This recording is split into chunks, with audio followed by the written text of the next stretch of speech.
Halo Sobat Solusi, ketemu lagi di channel kami. Masalah hukum, pasti ada solusi.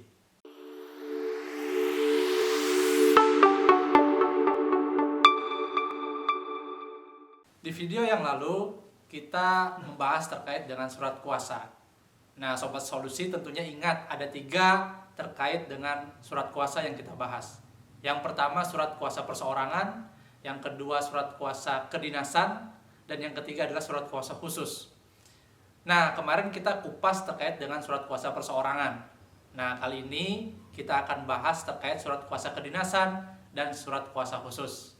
Nah, namun sebelumnya Sobat Solusi perlu subscribe channel kami dan jangan lupa nyalakan tanda loncengnya untuk mengetahui informasi terbaru dari kami. Nah, kali ini kita akan bicara soal surat kuasa kedinasan dan surat kuasa khusus. Nah, Sobat Solusi tentu ingat terkait surat kuasa perseorangan, masalah yang didapatkan itu apabila Sobat Solusi dalam keadaan sakit atau berhalangan. Nah, tentu surat kuasa kedinasan itu berbeda. Surat kuasa kedinasan itu diperlukan ketika seseorang, pejabat, ataupun dia bekerja di salah satu instansi untuk melaksanakan tugas di luar daerah, ataupun melaksanakan kegiatan instansi yang lain. Nah, perlu adanya surat kuasa kedinasan. Nah, yang ketiga, surat kuasa khusus itu diperlukan pada saat proses di pengadilan. Biasanya sih para pengacara, lawyer, advokat itu menggunakan surat kuasa khusus karena seseorang yang berperkara tidak mungkin atau tidak memiliki kemampuan hukum untuk beracara di persidangan. Nah, tentu diwakili oleh seorang penasihat hukum. Tata cara pembuatan surat kuasa kedinasan. Nah, Sobat Solusi, tata cara pembuatan surat kuasa kedinasan sebagaimana surat kuasa perseorangan, yang pertama adalah adanya kop surat. Nah, kop surat bisa berbunyi surat kuasa atau surat kuasa kedinasan. Misalkan instansinya Kepala Dinas Kesehatan atau Dinas Pendidikan. Tentu kop surat adalah bunyinya Dinas Kesehatan atau Dinas Pendidikan. Itu poin yang pertama. Yang kedua adalah berkenaan dengan judul surat.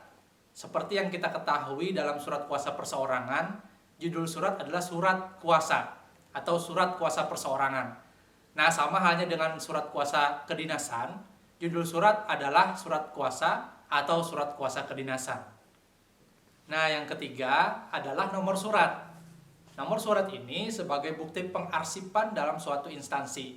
Bisa saja nanti surat kuasa ini akan dibalas oleh instansi yang lain, sehingga nomor surat sangat diperlukan. Beda hanya dengan surat kuasa perseorangan kan tidak ada nomor surat. Yang keempat, membuat bagian data diri dari pemberi kuasa. Nah, dalam hal ini tentu sama saja dengan surat kuasa perseorangan. Ada nama, ada alamat, dan data diri yang lain. Bedanya adalah di sini dibubuhkan dalam suatu instansi. Nah, tentu instansi ini tergantung surat kuasa tersebut, instansi apa yang dikeluarkan. Nah, sehingga perlu ada instansi dan jabatan dari si pemberi kuasa. Yang kelima, membuat bagian dari data diri penerima kuasa. Nah, bagian ini sama persis dengan bagian dari pemberi kuasa, baik identitas terkait dengan nama, alamat, dan dibubuhkan instansi dan jabatan. Nah, semakin banyak itu semakin baik, tergantung instansi tersebut seperti apa mengeluarkan data diri baik pemberi kuasa maupun penerima kuasa. Nah, Sobat Solusi, yang keenam itu terkait dengan tujuan apa yang dilakukan oleh pemberi kuasa terhadap penerima kuasa. Nah, pada bagian ini tentu tertuju pada spesifik beberapa hal, tergantung pemberian kuasa ini untuk melakukan kegiatan apa saja. Nah, semakin banyak kegiatan yang dilakukan, itulah yang akan dilakukan oleh penerima kuasa. Dan semakin sedikit yang akan dibubuhkan dalam surat kuasa, maka sedikit pula wewenang atau kewajiban dari penerima kuasa untuk melakukan suatu pekerjaan tersebut. Yang ketujuh, Sobat Solusi jangan lupa membubuhkan tempat dan tanggal waktu kapan dibuatnya surat kuasa. Nah, tentu Sobat Solusi yang paling penting adalah yang kedelapan. Yang kedelapan ini adalah terkait dengan jangka waktu diberikannya surat kuasa. Jangan sampai jangka waktu ini melebihi pekerjaan apa yang sudah dibuat oleh penerima kuasa. Sehingga ada batasan. dan yang paling penting tidak ada penyalahgunaan kewenangan daripada penerima kuasa. Yang kesembilan, Sobat Solusi tentu penting dalam hal tanda tangan. Nah, tanda tangan kedua belah pihak, baik si pemberi kuasa maupun si penerima kuasa. Dan bagian terakhir yang ke-10, tentunya ada materai dan ada stempel dari instansi sebagai bukti persetujuan instansi terkait dalam memberikan surat kuasa.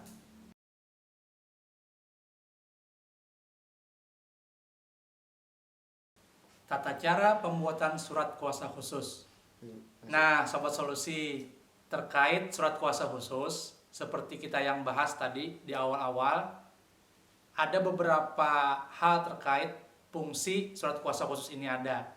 Tentu ketika ada masalah hukum misalnya, ada beberapa klien atau orang itu tidak bisa menghadapi kasus hukumnya, sehingga perlu ada surat kuasa khusus atau pendampingan dari kantor hukum atau pengacara atau advokat.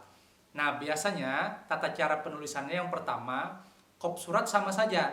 Namun bedanya, surat kuasa khusus, kop suratnya dibubuhkan dalam hal logo dan nama kantor hukum apa.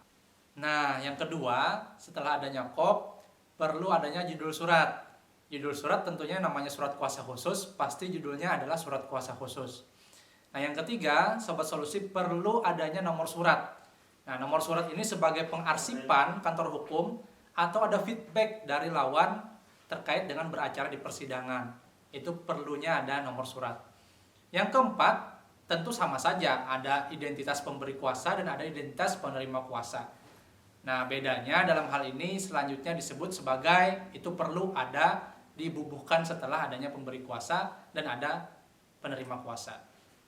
Nah, di bagian selanjutnya biasanya di tengah-tengah surat ada namanya tertulis khusus. Nah, biasanya tertulis dalam surat kuasa khusus.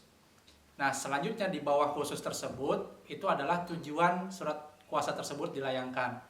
Misalkan dalam kantor hukum bersama-sama atau secara sendiri-sendiri melakukan perbuatan hukum atas dasar kepentingan si pemberi kuasa. Untuk tujuannya apa? Tentu beberapa hal, ada di kepolisian, ada di kejaksaan, maupun ada sidang di pengadilan.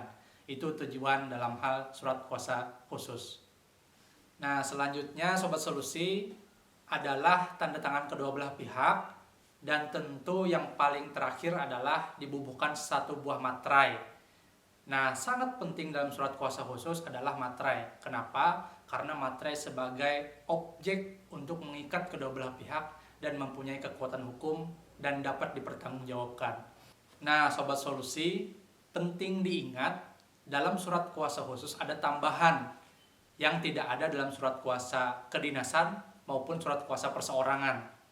Tambahan tersebut adalah dibubuhkan hak retensi dan hak substitusi. Nah, Sobat Solusi tentu bertanya-tanya, apa sih hak retensi? Apa sih hak substitusi? Ini akan kita bahas di video selanjutnya. Nah, Sobat Solusi, itulah bagaimana tata cara pembuatan surat kuasa, baik surat kuasa kedinasan maupun surat kuasa khusus. Tapi yang paling Sobat Solusi ketahui, ada loh hal-hal yang tidak diperbolehkan dalam penulisan surat kuasa. Nah, bagaimana hal-hal yang tidak diperbolehkan dalam penulisan surat kuasa? Nanti kita akan bahas di video selanjutnya ya.